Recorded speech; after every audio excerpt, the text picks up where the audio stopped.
উলামা বিভাগের সম্মানিত সভাপতি মাওলানা আলী হোসেন ফারুকী। মাওলানা আলী হোসেন ফারুকীকে তার সংক্ষিপ্ত বক্তব্য পেশ করার জন্য সবিনয় অনুরোধ করছি। সময় 3 মিনিট।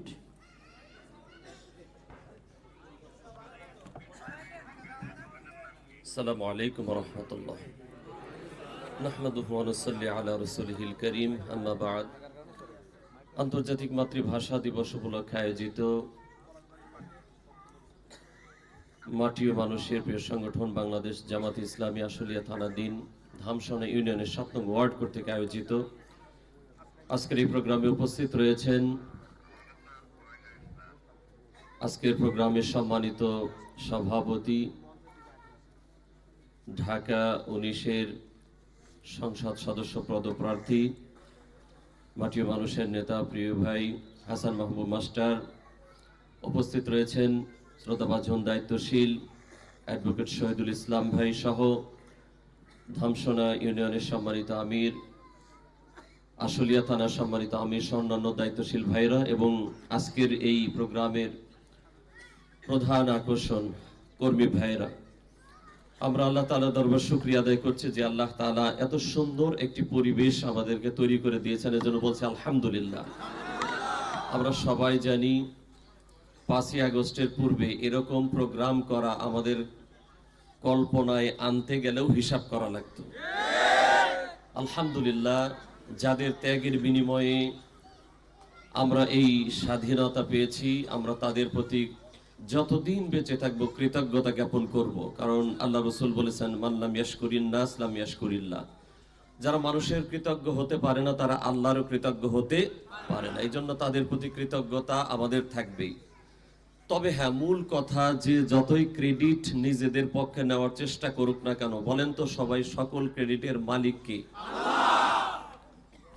এতে কোনো সন্দেহ নেই।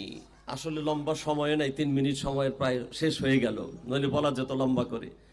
যদি আল্লাহর কৃতিত্ব এখানে না থাকতো, আল্লাহর ক্রেডিট না থাকলো, নইলে মা তার সন্তানকে সবচাইতে বেশি ভালোবাসে। মায়ের চাইতে সন্তানকে দ্বিতীয় কেউ এত বেশি ভালোবাসে না। সেই মা তার কোলের দুধের সন্তানকে রাজপথে নিয়ে আসা, এটা আল্লাহর ক্রেডিট ছাড়া বিকল্প কোনো পথ নেই।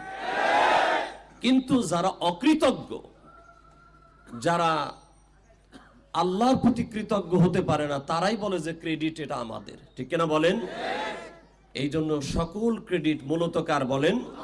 আল্লাহ। এটা আমাদেরকে প্রথমে স্বীকার করতে হবে।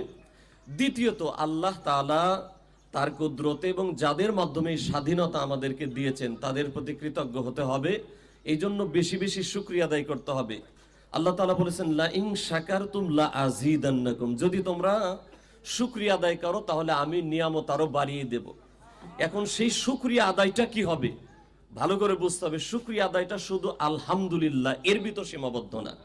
সেই শুকরিয়া কি, দুঃসময়ে কঠিন সময়ে আমরা যেই পরিমাণ কাজ করেছি, এখন আমরা কিন্তু স্বাধীনতার স্বাদ পেয়ে ঝিমিয়ে গেছি অনেকেই। এটার নাম কৃতজ্ঞতা না প্রিয় ভাইয়েরা? কঠিন সময়ে আমরা যতটুকু কাজ করেছি তার চাইতে অনেক গুণ বাড়িয়ে আমাদের কাজ করতে হবে।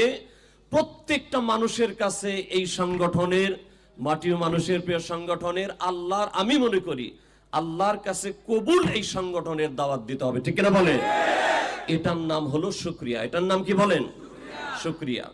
সেই সাথে আমরা এই আজকে গুরুত্বপূর্ণ দিবসে আমরা হৃদয় থেকে স্মরণ করছি আমাদের এই ভাষা, মাতৃভাষাকে প্রতিষ্ঠিত করার জন্য যারা জীবন দিয়েছেন, এদের ভিতর অন্যতম একজন আমাদের দায়িত্বশীল, আল্লাহটাকে সারা দিয়ে চলে গেছেন অধ্যাপক গোলাম আজম রহমতুল্লাহ আলাইহি সহ যারা এই ভাষার জন্য জীবন দিয়েছেন তাদের প্রতি আমরা কৃতজ্ঞতা।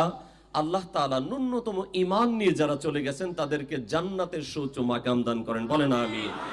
আবার যদি এই ভাষার জন্য, এই দেশের জন্য, এই মানুষের জন্য, সর্বোপরি দ্বীনের জন্য এর চাইতে কঠিন কোন পরিবেশ পরিস্থিতি আমাদের সামনে এসে দাঁড়ায়, আমরা প্রয়োজনে হাত দেব, প্রয়োজনে পা দেব, প্রয়োজনে চোখ দেব, প্রয়োজনে বাড়ি ছাড়বো, প্রয়োজনে মামলা খাবো, প্রয়োজনে হামলা হবে, প্রয়োজনে জীবন দেব, তবু এই জমিনে আল্লাহর দ্বীন কায়েম করেই ছাড়বো ইনশাআল্লাহ। এই প্রত্যয় নিয়ে আমার আলোচনা এখানেই শেষ করছি। সকলেই ভালো থাকুন, সুস্থ থাকুন, একামতে দ্বীনের কাজে সর্বক্ষণ নিয়োজিত থাকুন। আল্লাহ তাআলা আমাদেরকে সেই তৌফিক দান করুন। আসসালামু আলাইকুম ওয়া রাহমাতুল্লাহি ওয়া বারাকাতুহু।